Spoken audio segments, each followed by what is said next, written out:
Jacob, you've told your story. I must have watched you online probably for about the last 6 months now. There's a lot of podcasts out there with your name all over it. And what comes across always in these podcasts, and hopefully it will in this one as well, is your infectious enthusiasm for life. Where does that come from? Because that's not normal. Yeah. You know what, right? Yesterday, I spoke to two ladies. One was called Megs, and the other one was called Sammy. And I literally said the exact same line to both of them, of that when going through hell, keep going, which is what Churchill said, wasn't it? But it's like, I sort of said something, I was like, look, no one is coming to save us. So you just got to bloody get out there, get after it yourself. And it's, I don't know, there's a lot of people I talk to, and they're like, whatever it is, you need to bottle it up and bloody sell it. And I'm like, well, I'd probably be described as a drug dealer if I was doing that. Do you know what I mean? But it's, I don't know. I think where I've given myself the option that if this don't work, you're going hungry, or you're going back to the army, or you're getting back on Deliveroo. So it's like, you've just got to be unreasonably optimistic every bloody day. You've pulled, in the last 6 months, you've pulled a lot of people towards you. Yeah. We've got an overlapping network. I think it's safe to say. And the whole thing is becoming quite incestuous now. Yeah. It's absolutely nuts. And the reason for that is exactly that. It's because you get introduced to people, and then all of a sudden, my missus knows who you are. Really? My son said to me the other day, we were talking about you in Spain, because I had the Harlequin. Yeah. And I was speaking to my son in Spain. He said, is that the bloke with the mad hair? I said, yeah, it is. And they're not interested in what I do for a living whatsoever. But you just became cool. That's it, absolutely. Yeah, because of you, I'm now cool to my 12-year-old, which is kind of nuts. Well, you are more than welcome. Yeah, it's fine. I'll take that. That. So, Lockwood, there's going to be people listening to this podcast in my audience that don't know what Lockwood is, what Lockwood stands for, and what Lockwood actually is. Yeah. So let's go right back to the start. Let's just say, Jacob was a serving soldier, recently come out of His Majesty's Armed Forces. 15 years, 16 years? Yeah, 16, 16 years, almost to the day. Yeah. And now you're running a premium clothing business. Yeah. How the bloody hell does that happen? Yeah, flipping heck. I mean, go back all them days, we're not even 2 years old yet. But basically, in short order, I got sick to death of being cold and wet. Yeah. As many people do. But when you're in the army, you can't just go home and bloody put the fire on, or you work in. Farmers are out in all weathers, but they get to go home at the end of the day.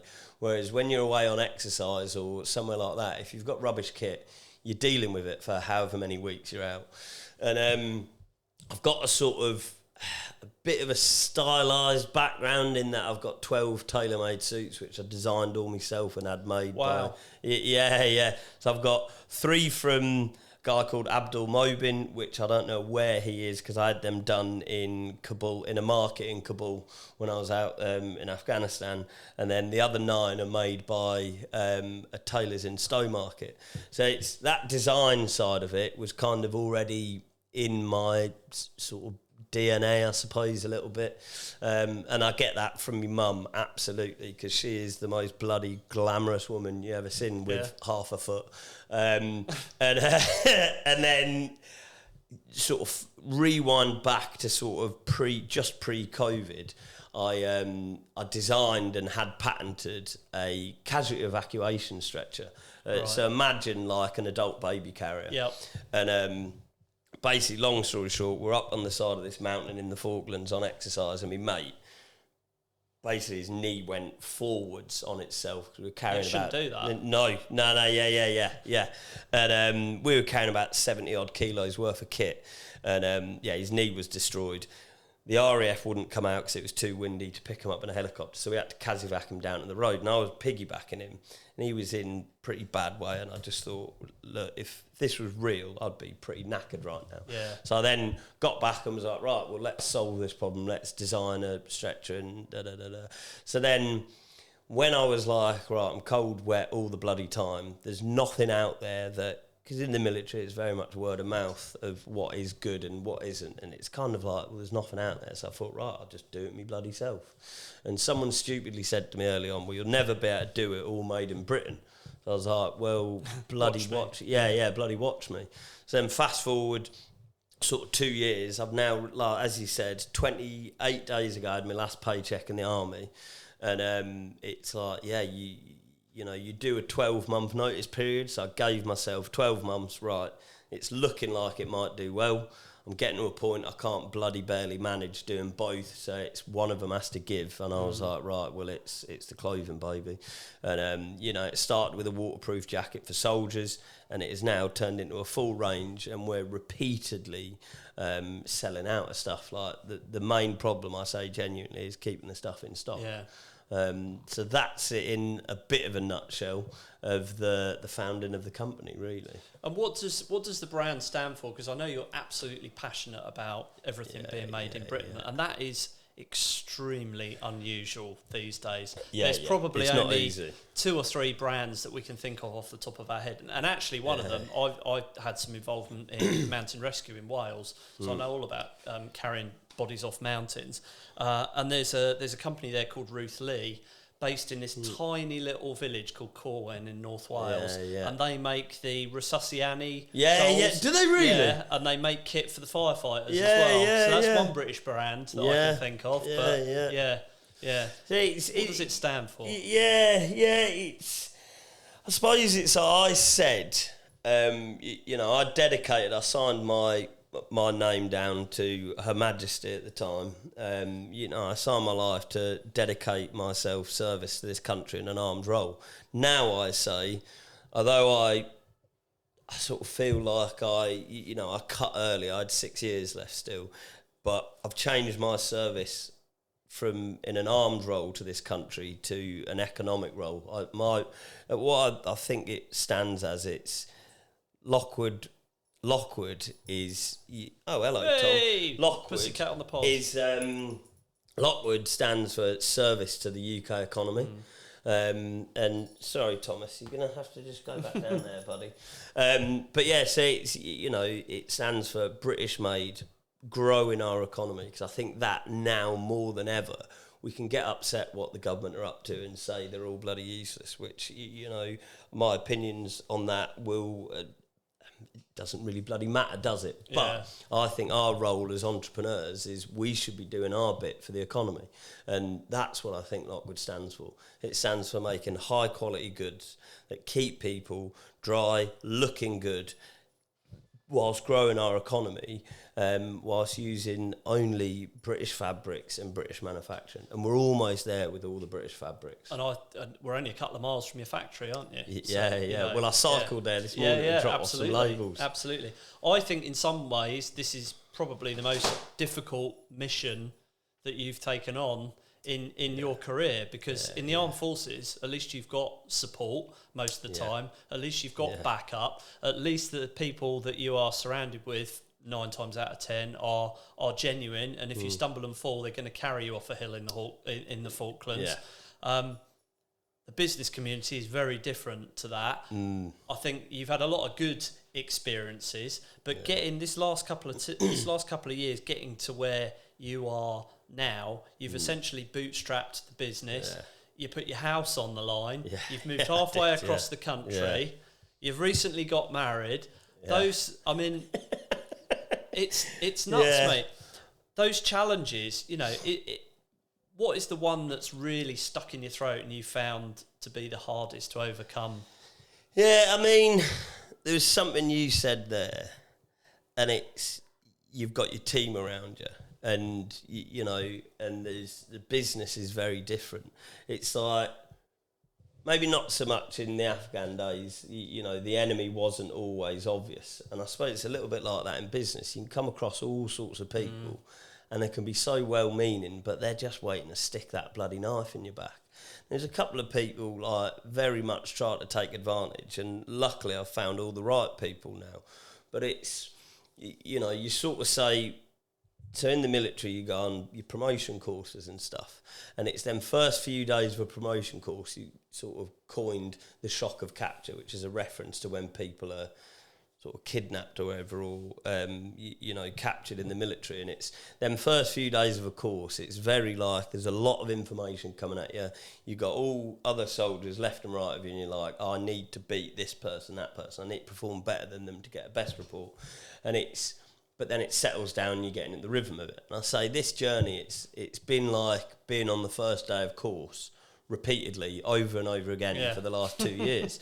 And it's, but you know, it's all about just growing and getting used to it. But it's like the army was almost like my training, like my basic training in the army for my career in the army.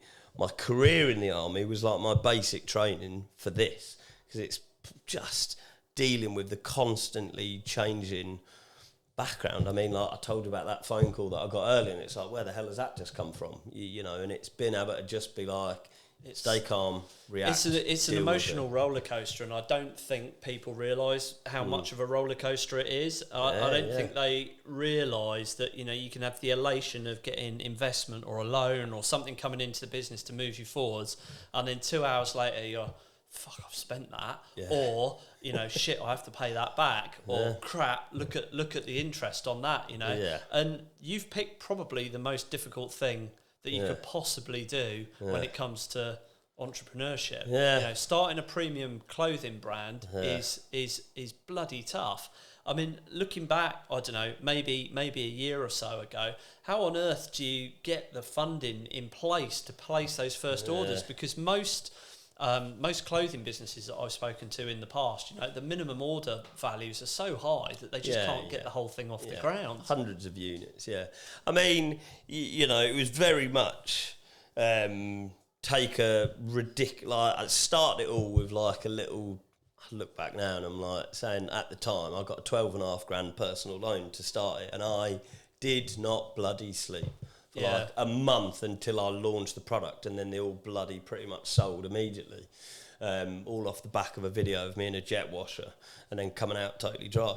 But I basically just kept building and building and building, and all I was doing for the first year and a half or so was just servicing debt and buying slightly more stock, servicing debt, slightly more stock, increase the stress, go again, to a point where, you know, I then got to a point I had 4 days because one of these shark lenders basically closed down early on the loan because I was moving into this house, and they said there wasn't enough equity in it, and they were like, right, well, we'll close down that loan. I had 4 days to come up with 30 grand, or they were going to take my house deposit for this out of my sale, which meant my house sale would have fallen through, and then I would have had to reapply for a mortgage, and now you're self-employed. I was knackered. So it's, you know, I came 4 days away from losing my house. I'd like to interrupt the podcast just for a moment to tell you about a little something that I think will add real value to your week. Every Sunday at 5 o'clock, I can deliver directly to your inbox my newsletter. The AI space is just moving so quickly at the moment that this newsletter is full of my philosophies, my tips, my tricks, and all the latest trends. There's a link in the description below on how to sign up. Now let's get back to the pod. And then fast forward sort of 3-4 weeks after that, we obviously got the news that I got this amazing line of funding at such a reasonable interest rate, we can actually get going. So it's, you know, they were the worst 4 days of my life. And then, like I said, you know, being sat in that room as the phone call was being made, that was probably one of the best days of my life after marrying my now wife, you know. Like, hi, Ruth. Hi, Ruth. Hi, Little Liz. But it is like, you know, and it's, That's another thing I was saying to Megs and Sammy when they were in a pretty low point yesterday, and I was just like, no, bloody, we are the fortunate few. Yeah. And it's, it might sound a bit elitist, and it doesn't mean to be at all, but it's, we get these highs and these lows, and it's, whereas, there was some bloody exciting times, some pretty bloody darn lows in the military, but before that I worked in a bike shop, and it was, if I'd have stayed working there, I could have told you exactly where I'd be on Wednesday, the flipping 19th of February, 2029, 32, because it's just, that is it. But I don't want to use the phrase Joe Blogs necessarily, but I don't think a lot of people, or Barbara, I don't think a lot of people that are starting out in business really understand that, and they all know that you have to take risk, but it's the emotional turmoil. I mean, I think I've spoken about it before on the pod, but my fiance took me to New York about 4 years ago. Like holiday of a lifetime. We had a fantastic time when we were out there, but throughout the whole period of the time that we were out there, I was like, I don't know how I'm going to make payroll on Friday. And it wasn't because of going on holiday, because she paid for that, but it was, we were just in a period of expansion in that business, and it was just sucking all the cash, sucking all the life out of it. And you've got to have that resilience to be able to smile to your partner, be honest with them, and have the conversations with them, but just being able to push through that. And I think that's why so few people are willing to take that step into entrepreneurship, become a seeker of opportunity. It's just so bloody tough, I mean, yes, and it's, the statistics of how many businesses fail in the first few years is pretty bloody drastic, isn't it? And it's, yes, the government could do more to support small businesses, but equally it's a lot of bloody pain and risk appetite that, you need to have it in abundance. And flipping heck, I mean, what I put Ruth through this last year and a half, it's, and it's like she didn't choose to do this. She just chose to fall in love with me, or probably didn't choose, it just happened. And then all of a sudden she's having to deal with this wild bloody stuff that I'm putting to her, and it's like you said then, like, your employees were probably none the wiser, but they'd have been the wiser if then the payroll day came through and they weren't paid. And then it's, but that's just real, isn't it? There's always, what I've learned over the last sort of 10 years or so in business, there's always somebody out there. In fact, my CFO said it a little while ago. There's always somebody out there that's going to give you expensive money when you need it. There's always someone out there that's gonna jump on you. But there aren't that very many people out there that will give you money at a good rate and good circumstances. But what I've found is, if you surround yourself by the right people, to steal a James Sinclair phrase, it's the who, not the how, and it really is. Once you get surrounded by the right people, it just makes such a difference. And we'll come on to AI, guys, but we're on an AI podcast. But it's so important to get the right people around you, because it just opens so many doors. Somebody involved with finance, somebody involved with marketing, somebody involved with AI, and you've got to get this team around you that you can help support one another, because your mates down the pub have got no frigging idea what it's like. And it is that, isn't it? It's like, it certainly felt the first year and a half I was paddling along with a canoe with bloody holes in it. We're just literally roof with the bucket, chucking the water out, and then all of a sudden, someone's coming along in this bloody gorgeous little, just a mini yacht at the minute, and just says, no, come aboard, let's go. Speaking of canoes. Yeah. I went to Wales yesterday and then to Bridge North to buy 2 canoes. And when I got the one in Wales, I drove nearly 2 hours to get there, and I pulled in, I was like, that's bigger than my van. How am I going to do it? So it's currently just upended in the back of the van. But we're going out and filming tomorrow on the canals. Fantastic. Not tomorrow, sorry. Thursday. You should have said Thursday. I'd have brought a canoe down for you. Brought one down in the van. On the back of the motorbike. Yeah, absolutely. So, I mean, thinking about the future and the future of Lockwood, in particular where you are now, you do have a bit of an uphill battle against the mainstream. I'm not going to mention the competitors' names, but when people think of premium... We're coming. Country clothing, names spring into people's heads, and I'm not going to give them the bandwidth. But you've got a battle against these people.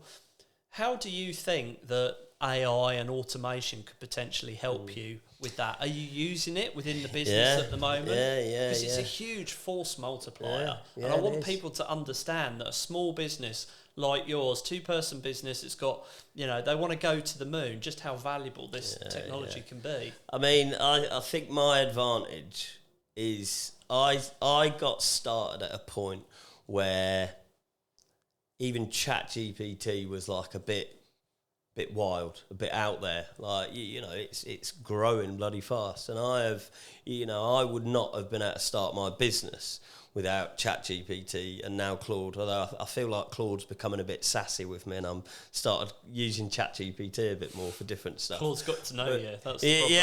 Yeah. But I think the bigger companies, the people who were going to be overtaken in probably half a decade,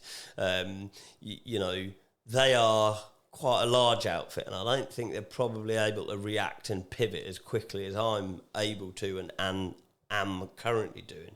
But I think there's a definite balance of what is the customer facing side and what is the sort of the back end level. And it's, I'm very much starting to use Claude for, it's linked into my Shopify. I use it for reports. I use it for, it's almost like, and I say this to people all the time, like, oh no, I'm not using it. I speak to a lot of other business owners in my space, at similar levels to me, and they're like, no, don't use it. I'm like, we have the greatest invention mankind has ever created, and it's right there in our flipping pockets. And it's then, man, you start using the desktop versions, and people like yourself, and it's like the opportunity just genuinely feels unlimited.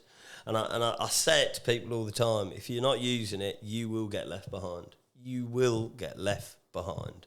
And it's, obviously, like the chat agents that we're developing at the moment, it's, if I had to have one element of it, it would be to get something like that implemented properly and just save me time, because the amount of time I spend on, customer service alone, and it's, what would that cost? What would the human cost of someone just answering all the messages, the comments, asking about sizing, asking about returns policy, and asking about fabrics, asking about manufacturing? For the listeners, that's not you making a choice between an employee and a digital employee, because you're not in the position where you can bring somebody in at 35 grand a year plus benefits plus PAYE plus you've got the no company choice. Would go under tomorrow. Yeah, you have to lean on it.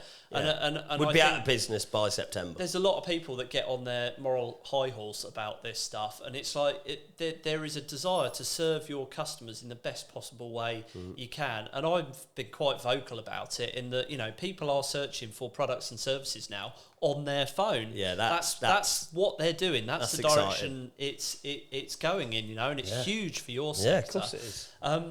And the likes of Amazon, etc., they're all preparing us for voice. They've updated Alexa. Things are getting better. Siri's getting better. They've updated voice. They're pushing us towards using our voices to communicate with AI and solve problems. And people say to me, I don't want to speak to an AI. And it's like, you will at 3 o'clock in the morning when you need to phone for an ambulance and you can't get hold of anyone. If you phone up an AI ambulance dispatcher, and it will happen. Yeah, oh God, if you phone up an AI ambulance dispatcher and it says, no problems, Mr. Lockwood, we'll get somebody to, and he said your address on the, we'll get someone to your address, what's the problem, blah, blah, blah, blah. This is what I'm going to get a human to phone you back straight away because somebody's had a heart attack and I obviously can't help you with that. But just to let you know, the ambulance is on the way.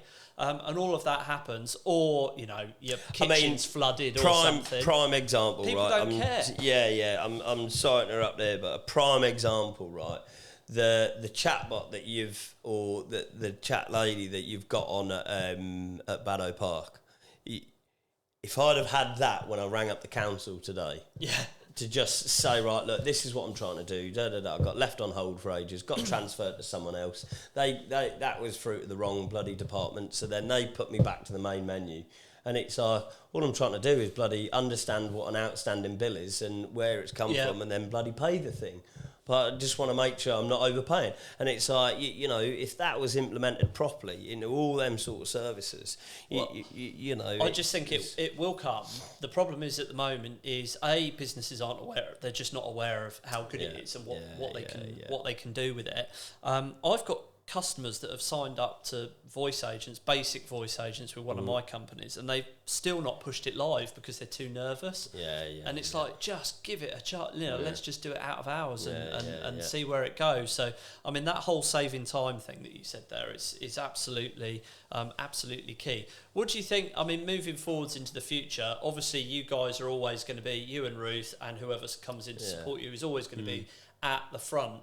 But are you sort of thinking now with maybe an AI first mentality and use it for the back room and the back systems? Yeah, well, what we were just talking about, the polo tops. You know, I've had AI build that spreadsheet up for me with, eventually I want to have it so it's notifying me, it's linked, if I can get it all linked together, being able to have a system there that can understand stock, understand buying velocity, understand seasonality, and then tell me, right, oh, by the way, you're 6 weeks away from needing this. And I tell it, right, my factory produces at this time scale. It can get busy here, it can get delays there. And so where I think the biggest force multiplier will be customer service and stock ordering. Yeah, because it's, you know, at the minute I'm juggling so many bloody plates. And also like business intelligence, because I'm just gonna say it. You are balls deep in it at the moment. Aren't you? You're literally balls deep. You might flipping hair. You might have to edit that. You're literally. No, I was kidding. I'm going to have to reverse out of that, so to speak. Oh dear. You said it now. Yeah. You are right in it. You are at the moment. You're doing end. Absolutely everything. Yeah. And the problem is when you're in it doing absolutely everything, you can't pick up on the little subtleties. Yeah. So you said to me you had a conversation with Vinnie Jones. And that he's been stalking you on the socials and looking at your website and all that sort of stuff. I don't think you were stalking me. Let me just say that. Clip that. That's the trailer, Kian. Hi, folks. Let me just interrupt the podcast just for 30 seconds or so. Stick with me. What would make a real difference to us and would help us take this podcast and scale it to the moon is you doing just one thing for us. If you could subscribe to the podcast and hit that little notification button down below so that you get notified of when all those new episodes drop, that helps us more than you will ever know. Thank you very much. Now let's get back to the pod. I just, little things like that, because it's in your face, you know about it. Yeah. But what I found is been massive in one of my businesses is plugging in using AI where all the orders are and all that sort of stuff. So I know people really want specifics with this stuff. So for instance, what we do is we've got lots of systems that feed into an Airtable, and AI loves structured data. Yeah. It really gets off on structured data. So if you can feed an Airtable or a spreadsheet with whatever it might be, every sale, all of those postcodes, all of those addresses, all of that sort of stuff, sizes, you can then question it. You can question it and you can go, hang on a minute, why have I sold 100 quarter zips in Aldershot? There's got to be something going on here. Yeah. And you can link it all back and you can breadcrumb it all out, and you know where to put the marketing spend and the effort and all that sort of stuff. So it's just going to be so powerful. Oh, God, yeah. And so relatively cheaply you can put all this stuff together. And exactly as you said, like, right, okay, what events happened? Where did that? And it's like, certainly with previous events, we saw we'd have an uplift on orders in areas after we'd been to certain events. But then, a couple of events, we get orders from a much wider area, and it's like, right, okay, so what is it about that type of event that attracted that type of a crowd? And it's, we're filming a documentary at the minute, and the guy producing it has literally been going back and forward with it, saying like, what am I missing? And it just gives you such broadness. And it's like what you said, that content that went out, it's like, oh, have you actually thought about this? And I'm like, Well, no, when you're in it, you don't see the wood through the trees, and it's I love the back and forward chat with it, being able to just understand better. But it's if you haven't done it already, one thing that everybody should do really is basically create a voice or a brand file. So that's not you telling Claude or ChatGPT about you. That's you saying, these are the last 10 podcasts I've been on. I've generally spoken that you've got proprietary language that you use all the time. There's key phrases that you use all the time. There's things that you say all the time that will pop up, and you need Claude and ChatGPT to know about that. You can give it now all of those URLs, and you can say to it, go there, take just my voice, just take just my part of it, transcribe it, and then I want you to analyse all of these YouTube videos, all of these podcasts, and I want you to create a file on Jacob, basically. And then whenever you write anything or get some new copy put out there or whatever, it will save you time, not do it for you, but it will save you time, and it becomes then a 5-minute job to go through and sort things out, and that I find is really valuable. I mean, I write my weekly blog posts. I do a weekly newsletter, and I still type that out myself, and I handwrite my letters to the various people that I write to each week. But I've got Claude to a point now where I just voice note it, and I'll just tell it the story of what went on, because obviously, I'm a soldier, slightly dyslexic. My handwriting looks like a flipping 5-year-old who's writing a letter on the back of a bloody buggy going cross country, and it's so it just puts my blog post out so much better. But it is literally exactly what I've said, but it structures it right, it puts it in a readable format, and it's since I've started doing that, the people reading it, and it's like people reaching out, I really love the blog this week. I'm like, brilliant, because it's actually putting it into a format that is readable, and not like it's just one giant bloody paragraph with like. But also, that's where most people are going wrong with it. Still to this day, if you want to get AI to do something, ask AI how to do it. So this is my idea. I want you to build a stock management tool for me. This is that. We use this piece of software, that piece of software. I haven't got a bloody clue, but this is the outcome I want. Ask me questions on it, and it will create the prompts for you. The days of prompts are dead. We're just having a conversation with a digital employee. I think where people get it wrong with doing copy that they're putting out, they just say, write this for me, blah blah blah.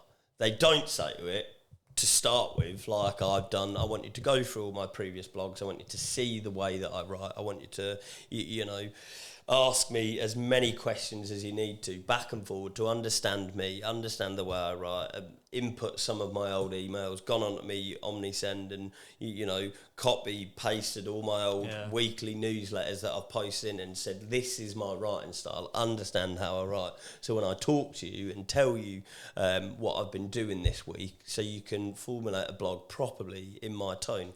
And then even when some people do that, they then lose that final last check of reading bloody through it themselves. And it's like, it's almost perfect for me every week, but I still read it. I say this all the time. I say this from the stage. It's one of my pieces of proprietary language. Humans are inherently lazy, and we've given people this tool, and they can't even be asked to use it properly. Because I see all the time across social media people saying, "Oh, that AI slop, AI crap, blah blah blah." Well, AI slop, that phrase has come from AI for a start. And what's the other one it uses all the time in copy? I can't remember, but there's AI slop and something else.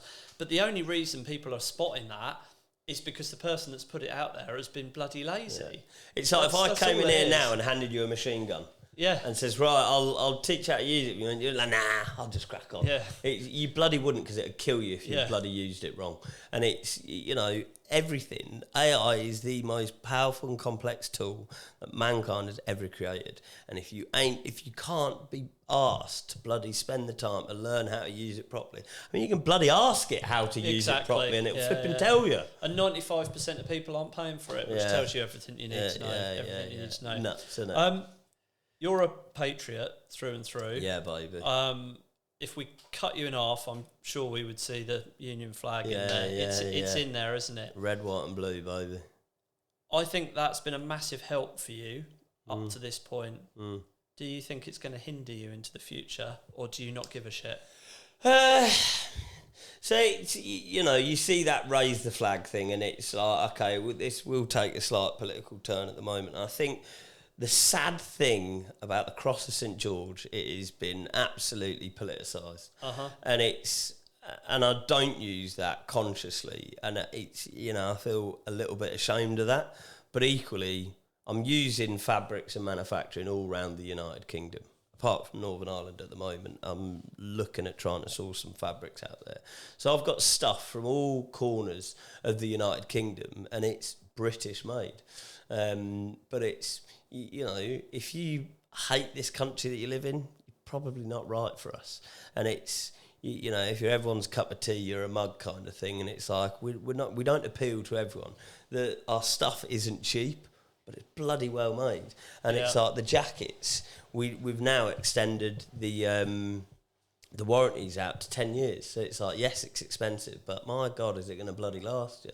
So it's, okay, people might think it sounds a bit too over-patriotic, but it's I signed the dotted line to lay my life down in service to this country. Thankfully, it never bloody came to that, and I never really got put into a situation where that was a real possibility. But now my service is to this country's economy, and it's, okay, that's patriotic. Bloody right alive. If you wherever you live, you should be proud of where you're from. But it's just a shame that these days that sort of patriotic has almost become politicised, and it's like, what? Because I love my country. Yeah, because I want to see it do well, hasn't it? It has been weaponised. I thought that was the answer you were going to give, and I'm glad, because I'm pretty. Did I read the notes out correctly? Yeah. I feel the same as well, and I don't mind putting that on camera that I'm quite patriotic. Yeah. I'm probably a royalist. Isn't it mad that you just had to say that last little line there? You said, I don't mind putting that on camera. That's absolutely. Quite. We're absolutely, in a point where there will be people in my audience that turn off as a result of that, and like you, I don't really care. We've got Her Majesty up there. One of the most proudest things I ever did is I was involved in a filming project at Balmoral 2 years before she passed away, and it was the legacy piece that the BBC broadcast. So all the aerial shots of Balmoral, the flag fluttering in the wind, all on of the that day that it announced that she passed. Me. Bloody hell! I didn't know that. And we didn't know about it at the time. But when we were in the castle there, and we were speaking to whoever it was, I can't remember, the head of the house there. He basically then explained what this was for, because obviously it all had to be prepared Bridge, ahead of time. Wow. You can't have TV crews and things rush into Balmoral. So that was kind of cool. I've never spoken about that before. So and you know what? Here's a question, right? I've asked quite a few people over the time, and it instantly takes people back. You remember where you were when you found out she died? Yeah, 100%. Yeah. I was in a nursing home with my my fiance and our therapet dog Gia, who we take round to nursing homes and helps kids read and all that sort of stuff. And we're in this nursing home, and they were just announcing it on the news there on the BBC, and there was a gentleman. Was he 2-para or 3-para? I can't remember. Doesn't really matter. He had his. Some people might think so, though. Don't worry. Yeah, my mate's 7-para. So anyway, he had the beret on the wall, and he was just stood there saluting his beret, and then he burst into tears. Yeah. So do you remember where you were, Kian? I was working in the co-op at the time. Yeah, I was in the warehouse. It's mad. Everyone you are. It's like one of those things. It's like 9/11. It's one of them events where everyone, and I bet you could go around most of the globe and ask people that same question. Well, it was the same with Diana as well. I was cutting the hedge at my parents' house. I mean, very different, but anyway, it was. The next one, when I think we should definitely have a day of mourning, is going to be Sir David Attenborough. Yeah. He's a but legend. for Her Majesty, right, I was on the phone to Vodafone at the time, and all that day I was properly in denial. Yeah. Like, we went out for a regimental golf day, and everyone was saying, I was like, no, it's not going to happen. No chance. She'll live to 100. I was properly in denial. And I was on the phone to Vodafone, and then it just came up on the screen. Obviously, I had it on all day, and it was just like, no updates. And then it just came up, and I was like, I think Her Majesty's just started. They're like, I think they announced it a few minutes ago. But anyway, so I just like hung up, and then my mate lived in the flat downstairs, just walked up and just didn't say anything. And I just got a bottle of whiskey, pulled it out, we cheersed to Her Majesty, and we just stood there saying nothing. It was... Did you meet her? Well... The closest I ever came to her, it was in the preparations of the Platinum Jubilee. Platinum Jubilee. And I went to the Royal Mews at Windsor, and I was sorting out some kit for the Platinum Jubilee, and she was there. And they got all the carriages out to see which one she might be able to get into, because they knew she was quite ill. And I was stood at the door of the tack room, and she was round the corner somewhere, and there's like a bush there. And I've seen her a couple of times in the past, but like from afar kind of thing. And she literally popped out as far away as you are to me. And I just saluted and said absolutely nothing. I was so blown away by her. And the guy there, Terry Pendry, is like, and this is Sergeant Lockwood, he's just here sorting out some of the kit. And she just looked at me and like sort of smiled and said hello, and I said nothing. I was just frozen. So she just then smiled and just carried on walking. I was like, God's sake, I didn't even I could have talked to her. And it's like, I might have got in trouble, but who cares? But and that was it. She was right there, and I was that blown away. I couldn't say anything. Savile Gardens, because obviously you'll note from my accent, I'm not from Scotland. I'm from Aldershot, actually. Right, and I was at Savile Gardens with my parents when I was about 8 or 9, and it was a rainy day, a bit like it was when I come down here on the motorbike. And she had like the old yellow Parkers on. She should have had a Lockwood smock on. She had the old yellow thing on. Was there. With she said something to my family, and then we just moved on. So there we go. Isn't it? Jacob, it's been an absolute pleasure having a chat with you. I was really keen to get you on here, because I think your perspective and where you are in business and the direction you're going is really exciting. It's really valuable to the listeners. As we move forward towards the end of this podcast, is there anything you'd like to leave the listeners with, and how can they get in contact with you? So if you want to get involved, see what we're getting up to, you can find me on Jacob A. Lockwood on Instagram. You can find my wife, Little Ears Lockwood, at the same place on Instagram, or you can find us at lockwood.clothing or lockwoodsmocks.com. We are all British made, and if you want to take and have your last little piece of helping rebuild our economy, visit us at any of them places. God bless. God save the King.